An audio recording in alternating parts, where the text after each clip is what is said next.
បាទសួស្តីអ្នកគ្នានៅក្នុងវីដេអូនេះយើងមកសិក្សាពីពាក្យមួយចំនួនណាបាទនៅកន្លែងលាងចានអូខេអ្នកគ្នាមកមើលពាក្យរបស់យើងតែម្ដងមកបាទពាក្យទី1នេះយើងអានថា sponge បាទ sponge សើនឹងផើនឹងស្ពើអ្នកគ្នាបាទ o a n ណា ge នេះគឺសំឡេងច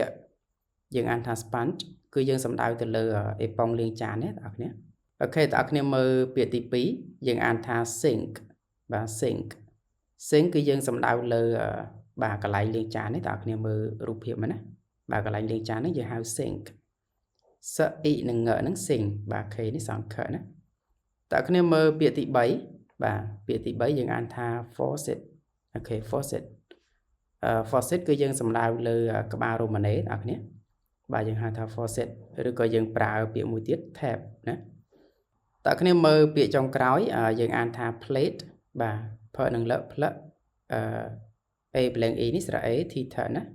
plate គឺយើងសំដៅលើចានប៉ុន្តែប្រភេទចានសំប៉ែតបែបនេះយើងហៅ plate អូខេអ្នកគ្នានៅក្នុងវីដេអូនេះយើងសិក្សាពីពាក្យមួយចំនួនណាបាទនៅកន្លែងលាងចាន